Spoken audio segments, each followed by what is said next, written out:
Good afternoon once again. It is me, Williams, your host, and I'm welcoming you to another very exciting episode of Christians in Politics. Today we're going to be talking about purpose and calling. Purpose and calling. Don't forget, this is RTM, and I want to enjoy you. This is your very exciting program, Christians in Politics, where we bring you information and education like never before. We intend to get you equipped to know your right from your wrong, to know about politics, to bring Christians into the awareness of their civic responsibilities. So today, again, to discuss this topic with me in the house, I have someone that is of very importance, someone you would want to listen to, as I always do, because we do our best to get you people who are very resourceful, people who are very intelligent, people who have a lot of wisdom to share. So today is no exception, but we have somebody who is even more friendly than you think. So let me just tell you a little bit about him. He is a musician. He is a pastor, assistant pastor in charge of province. He is a dynamic youth leader, a life coach, a peace ambassador, and a drama minister. Look at that.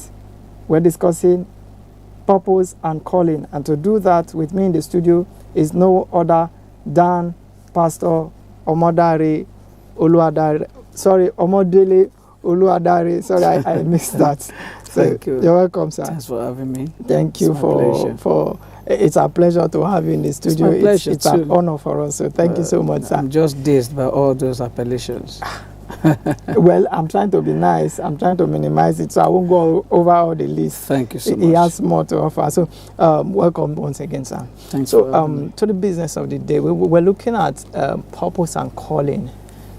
Purpose and calling. And we would like, as we do on this show, is that we try to understand whatever we're looking at from the eyes of our guests, from the eyes and experience.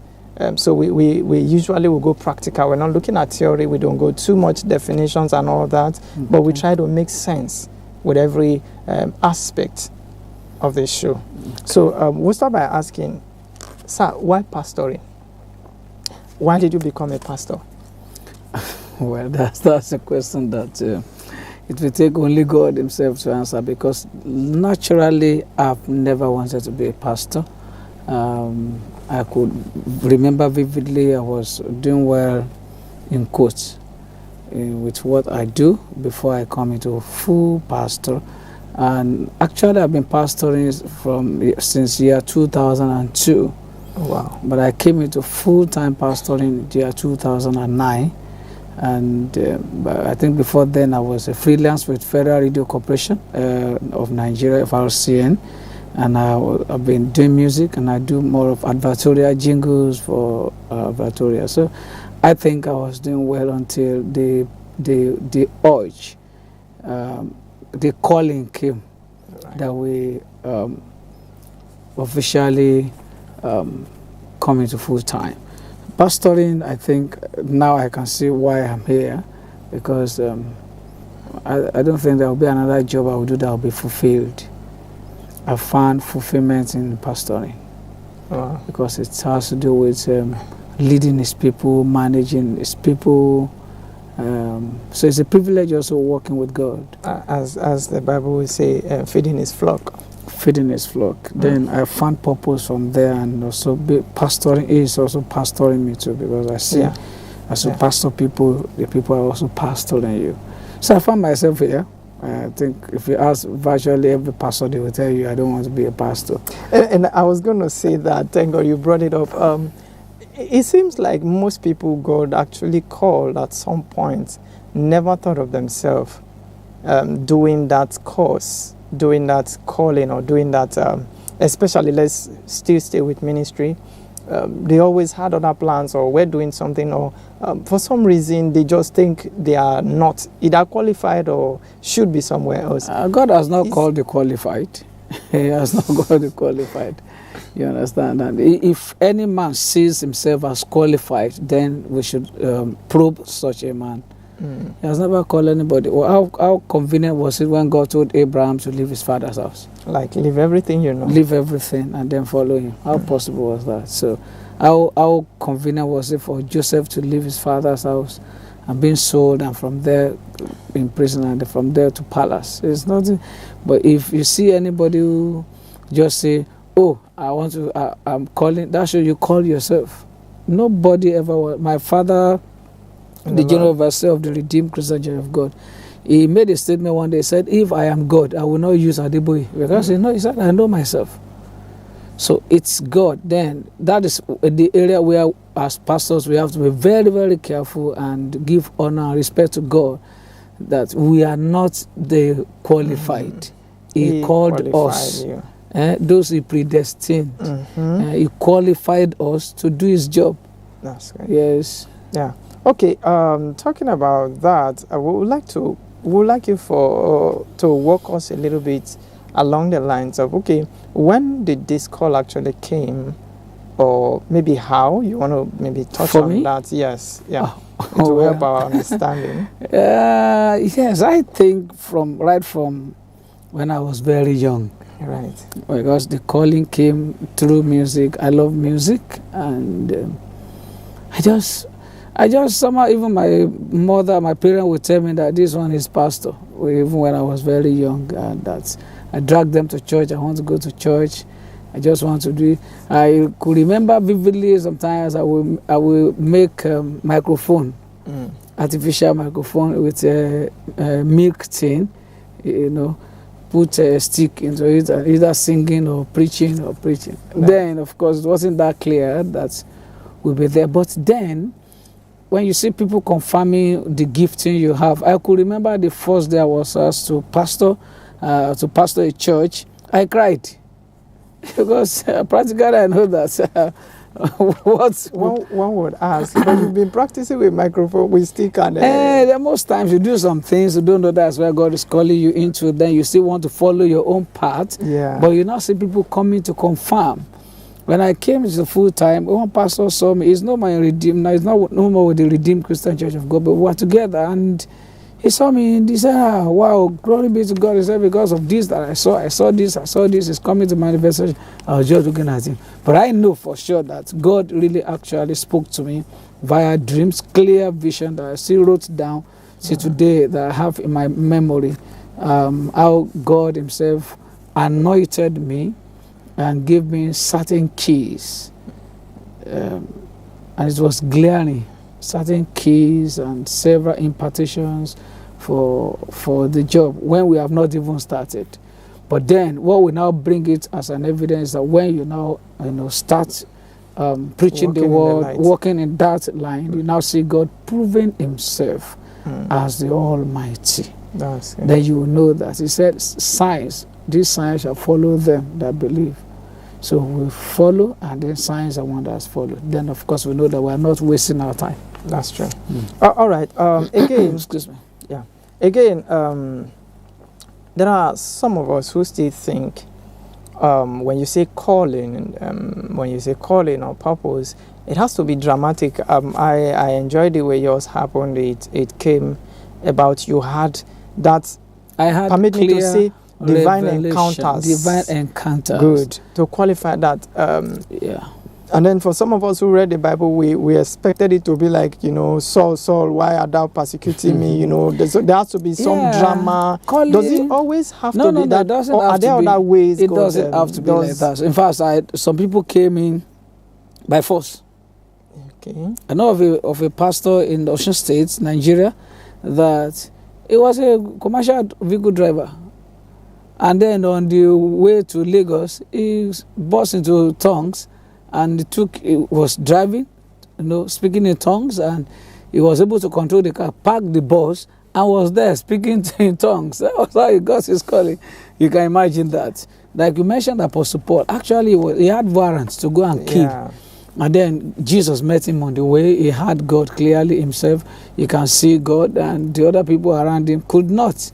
They had him talking to somebody, but they cannot see. could not. So then some people will come. Yes, naturally. It should not be a thing of one thunder will strike or something. But there will be a sign that God is calling you.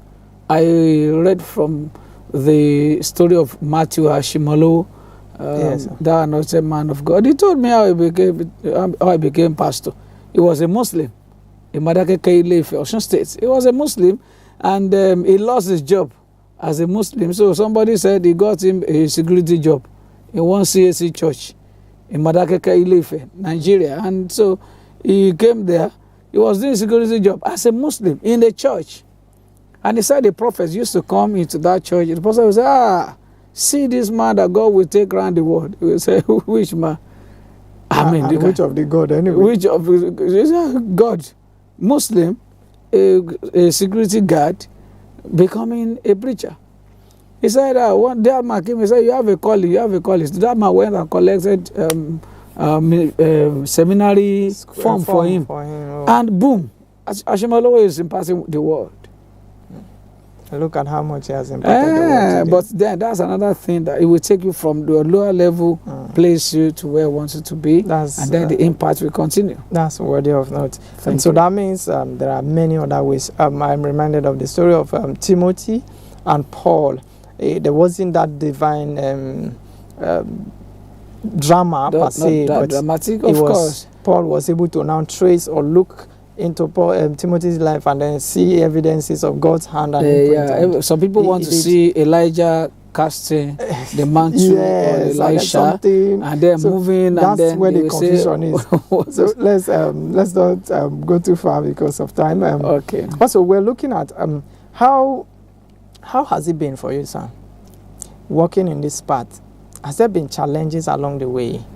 This path of ministry, working in God's call, in God's life? It's been fantastic. It's been very wonderful. If you say challenges, I will not call it challenges. I will say experiences that builds you up. Right. Yes, and if everything is losing, then you should check yourself. It's been challenging. I've asked people asking me, why do you have to go into full time? Why, when you can do this, when you can sing, when you can do that? No.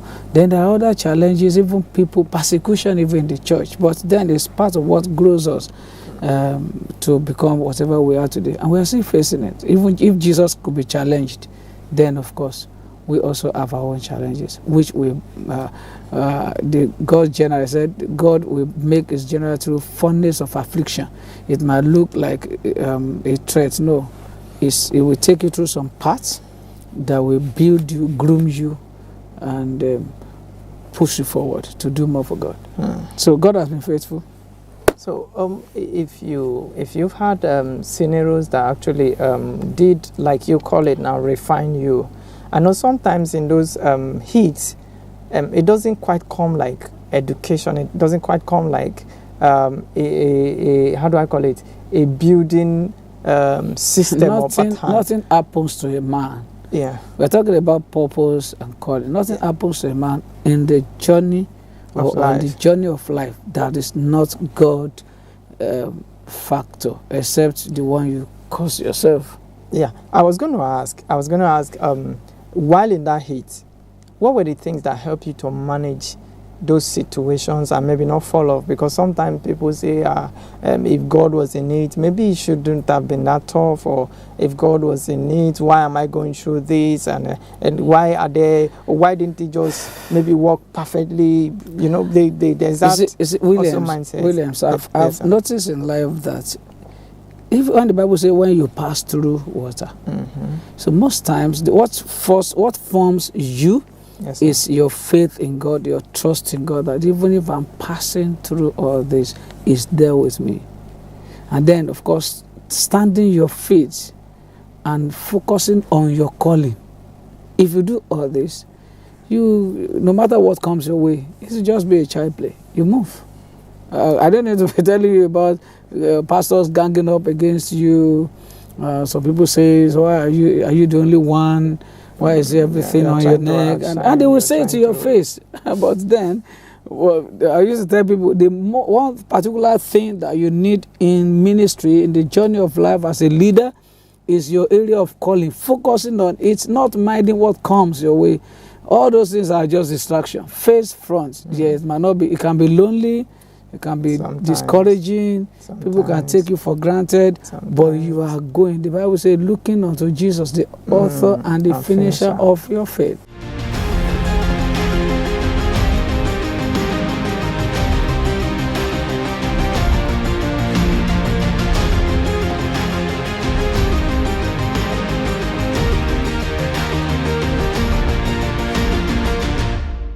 We're looking at, this is Christian in Politics, so sometimes we like to marry our questions beyond the ordinary.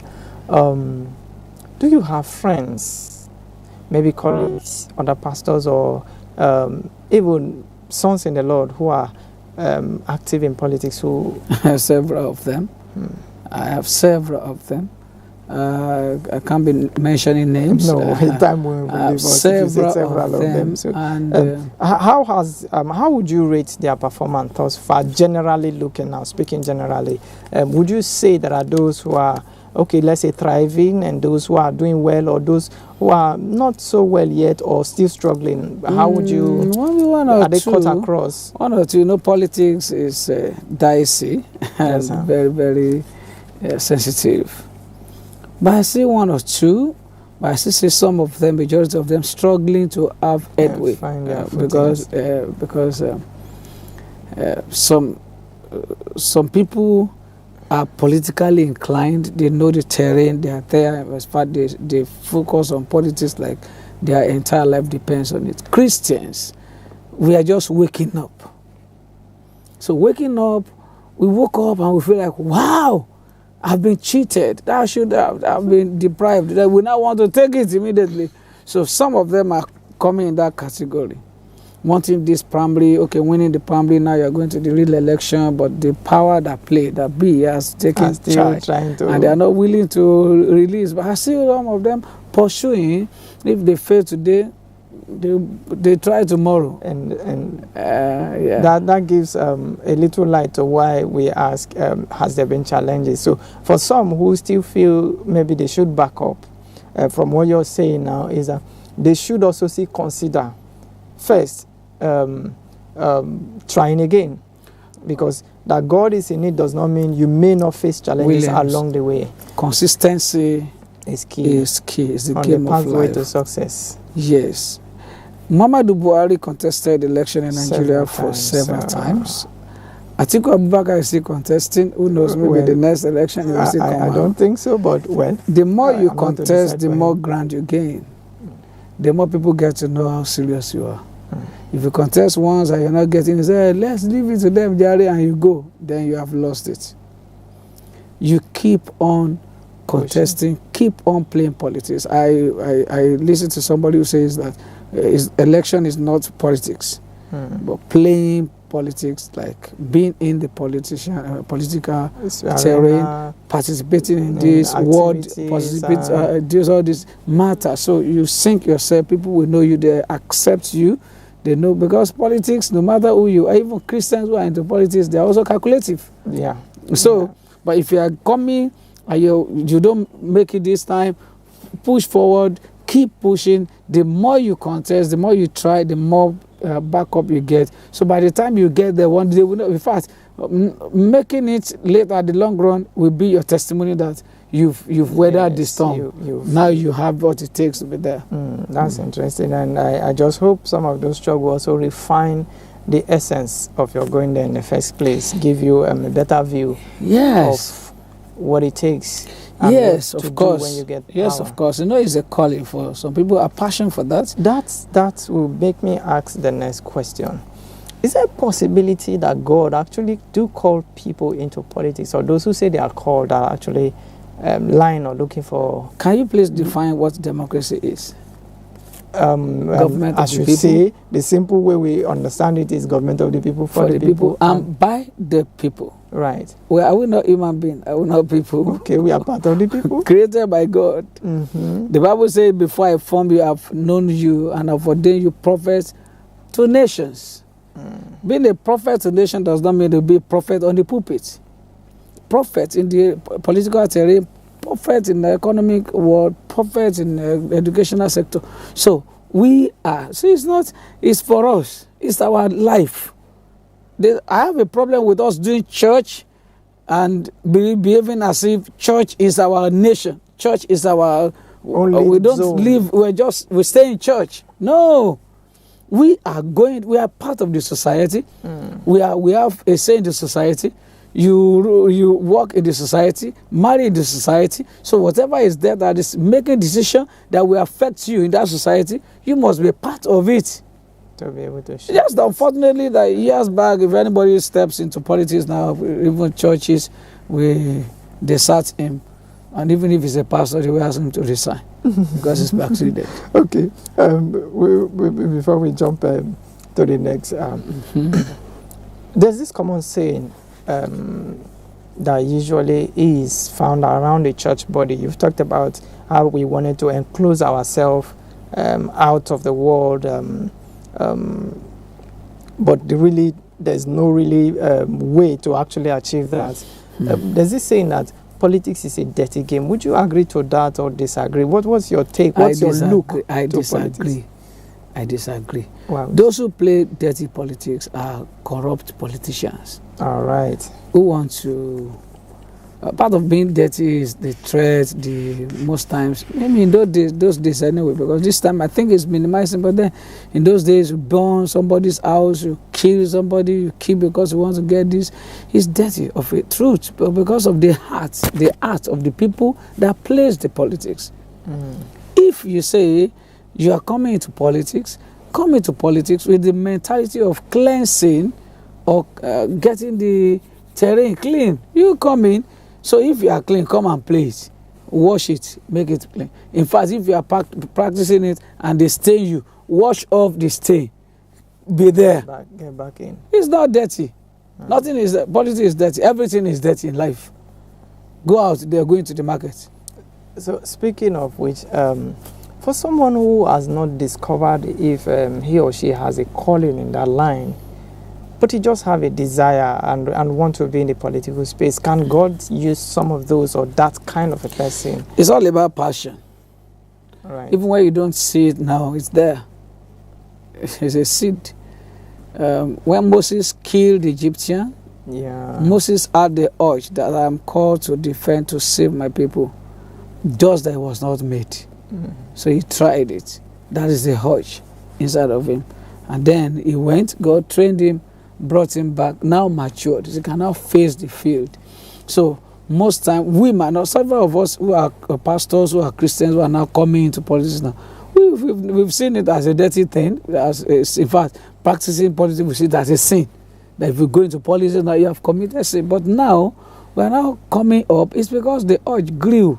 We could see the picture of what we have done to ourselves. Anybody in power dictates the policy. And every policy that comes from the government affects you, whether you're in your church, you're in your mosque, or your shrine. That's interesting. So, it's nothing. It's just for us to see that it's as it grows, you grow with it. Like I said the other time, consistency, persistency will make you to now grow more and have more impact. I have a friend who was contesting. They have not yet given him that platform. Yet he kept on imparting lives. Even though you have not gotten the ticket from his own party, they've given him, but the other strong, but he kept on doing. I told him, keep on doing what you think you want to do when you get there, so that people will see it. Even if they don't now vote for you, you are imparting lives. That's why I say it's not about election it's about you imparting lives and influencing your environment. So that when they want to do anything, they will call you because they're a factor to reckon with. But unfortunately, we have cowed him. We are now in the church. We lock the church door, and then we are praying, kabashing in the Holy Spirit. Permit me to recap, if I get you right. You cited the example of Moses. What you were trying to say to us and to viewers out there is that sometime while you may be thinking of the dramatic call, the call is already in you. Is in you. So it will be expressing somewhere. And then you gave us example, if my memory did not fail me, you gave us example of how that when you were very young, you used to tie stuff to I can use anything. to just get a microphone. To just want to speak, yeah. And that played out and you're still on the mic. You know what happens to every European guys, children, boys, that the father will buy a car, a toy car, give to him, give him a screwdriver, give him everything. Said, yeah, dismantle it, assemble it. You know what they're trying to tell them. So by the time he does that, as he grows up, he has this urge to couple cars.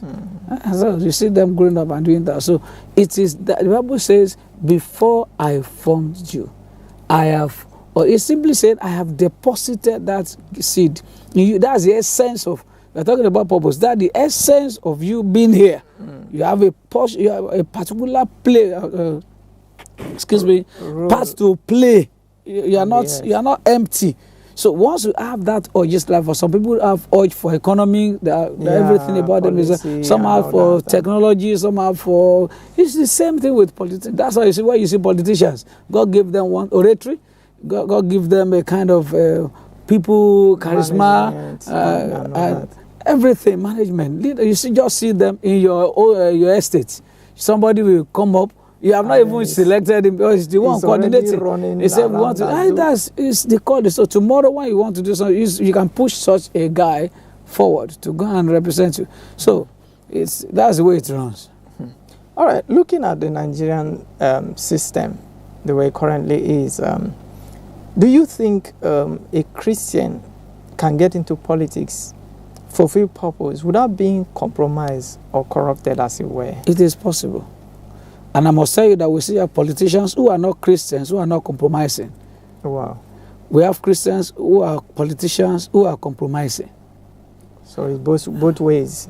We also have Christians who are not compromising. Just that those ones will be labeled to be a black sheep. So now they might not allow them to want to block him, because once he's not compromising, he's blocking some other people who want to benefit from that compromise. So that is the essence, because we have to come in here and influence the world with the peace that God has given unto us, with the wisdom, with the love of Christ that Jesus Christ showed to us. So coming with that, and politicians don't want it. Let me shock you today. Politicians love when there are crises, because that's where they get cuts from. Means to if everything is peaceful, there's problem. So looking at you wanted to touch on something earlier, talking about the church, the role the church has played. Nigeria has had uninterrupted democratic rule for almost 24 years. Okay. And still, it doesn't seem as though we have a handful of believers at the helms of affairs. It is not the fault of the government. It is not the fault of everybody. It is the fault of the church. Don't you know what I've said? We have taken. How can you imagine, sir, on the election day, yes, sir, that somebody will go and call his church member? In those days, anyway, not now. I said we have 24 hours prayer and fasting for Nigeria. You now gather your church member in the church. You are praying for Nigeria, but you are not voting. As against going. INEC don't count prayer. They count election. Some of us who don't have voter card to vote, even when the election is coming, and also we just sit down. Yes, God is not a magician. God has sent us as light. We are to step out and also participate. So our number is so minute to what is on ground. I tell you, sir, every born Muslim are trained to rule, even from the mosque. But in the church, we are, in fact, it's not even on politics. It's not on politics alone. Quickly, let me say, even to going out to go and work becomes a problem for some Christians. They just believe that once I pray, I receive it, it will just come. It will not come. So what should you, in 1 minute, what should you advise? What do you think the church can do to change that narrative or to correct some of these wrongs? It's from the leadership. Let the leadership have the right perspective of what they want the congregation to know. But right perspective of what politics is, and then tell them what the benefit will be if they go out, and then launch them out. That is, Gio told us in the Redeemed Christian Church of God, vote, even the vendor vote. If all of you vote, like 1 million people vote in the local government, and we all sat there, to count the election. You see that even those who want to foment trouble will be afraid. But we will not vote. Few of us that vote, we vote and run back home. So rigging can take place anytime. Yeah. So let us step out. In church, we have to pray in church. You go to bank to collect money. You step out to spend the money. Definitely. You don't collect your money in the bank and sit in the bank. All right. Okay. For our time is so fast spent. I like to ask. Lastly, maybe in 30 seconds, you can just help me wrap that up. Is it possible for a man to have multiple callings? And I want to use a critical example, seeing that you are a pastor, a drama minister, a musician, and even a media personality. So, does God, or how would you define a call in that kind of space? Okay, quickly, to make it clearer, in the scripture, was it Matthew 25? He gave 1 talent, yeah, 5 talents. Another 1, 2, another 1. Yeah. And the Bible says, give them according to their ability. That's right. So those who collect, who got the gifting, work with it. Those who eat it, they got nothing. So, and he took it from the one who had 1, who refused to use it. I say, oh, thank God, if we give to the one that has 4, it will be 5. No, he jumped that one. I gave to the one with 10, making 11. Capacity. But just that if you have multiple gifting, one will dominate, one will be the pivot to other ones. Myself, I know music is the pivot that surrounds every other thing that I do. Before I let you go for want of time, please, where can we get your music? Just any place where we can get. Speaking of which, you you landed on. That's a privilege.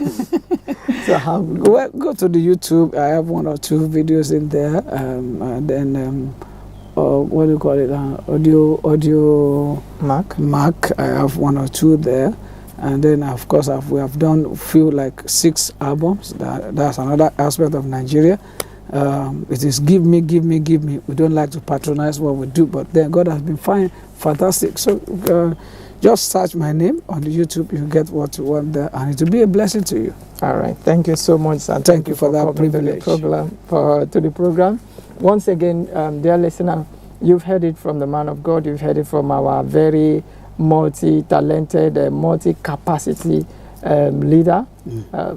This week, this time, I want to encourage you to stay tuned to RTM, the one station where you get both religious information, entertainment, and everything packed in one. I am once again yours, William Stiloho, signing out. See you same time, same station next week.